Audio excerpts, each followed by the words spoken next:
Dans cette vidéo, nous allons voir comment diviser des nombres entiers, donc le vocabulaire et les méthodes. La division est donc une opération utilisée pour partager en parts égales, c'est-à-dire répartir équitablement. Le nombre que l'on divise est appelé le dividende, le nombre qui divise est appelé le diviseur, le résultat de la division est appelé le quotient. Attention, comme pour la soustraction, on ne peut pas changer l'ordre d'une division.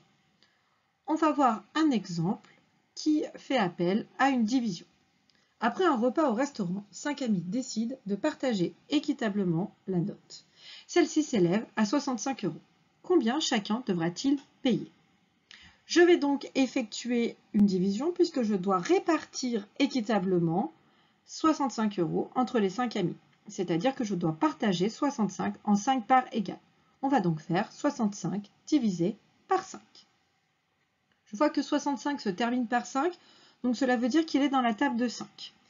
Je sais que 5 fois 10, c'est égal à 50, que 5 fois 11, c'est égal à 55, que 5 fois 12, c'est égal à 60, donc 5 fois 13 est égal à 65. Donc 65 divisé par 5 est égal à 13. Donc chacun des 5 amis va payer 13 €. Si on revient sur le vocabulaire, ici 65 est le nombre que l'on divise en parts égales, donc c'est le dividende. 5 est celui qui divise, donc c'est le diviseur. Et 13 est le quotient.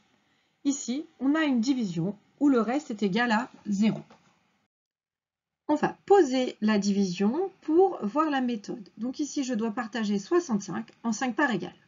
Donc voilà 65 disques noirs et les 5 parts qui doivent être égales. Je vais donc répartir ces 65 disques noirs de façon équitable dans les 5 parts. Donc la méthode, quand on divise, on va commencer par diviser finalement le chiffre qui a la plus grande position. Je m'explique.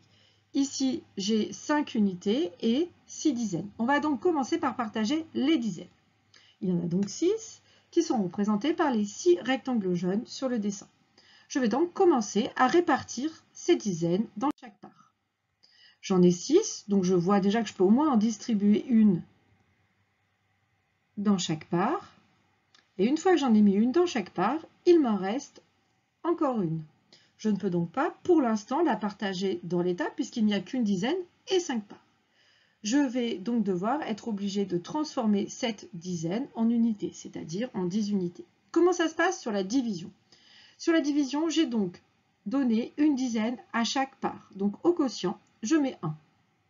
Ensuite, cela veut dire que j'ai distribué 5 fois 1 égale 5 dizaines. Donc je vais soustraire les dizaines que j'ai distribuées aux dizaines que j'avais. Je fais donc 6 moins 5.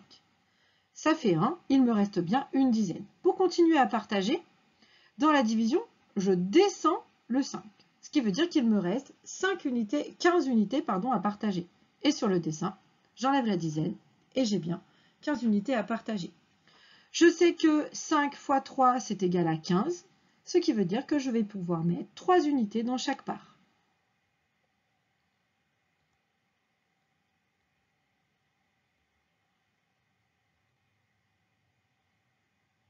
Donc ici, dans chaque part, j'ai une dizaine et 3 unités, ce qui fait 13.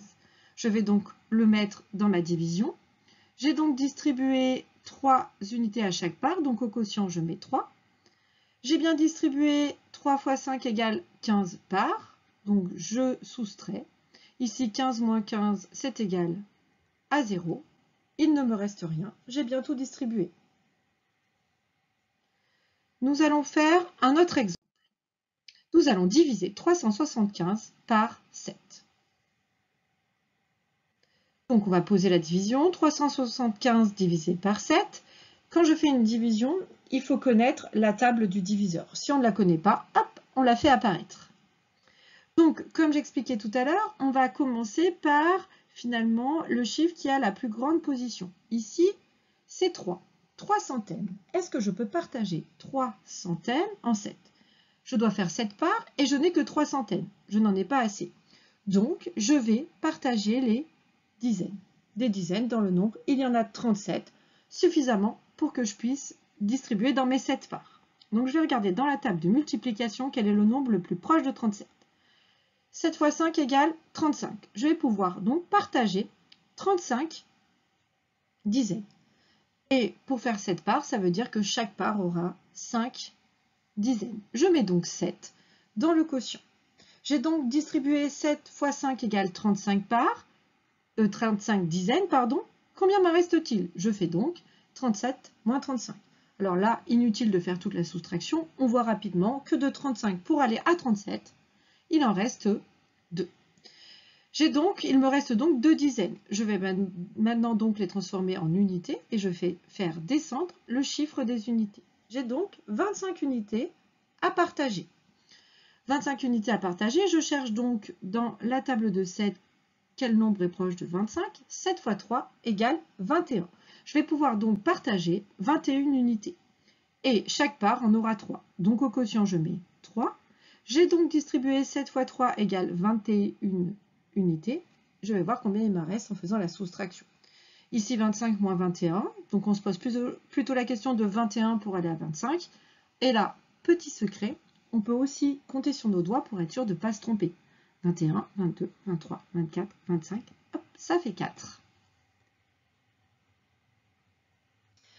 Donc ici, 375 divisé par 7, c'est égal à 53 et il reste 4.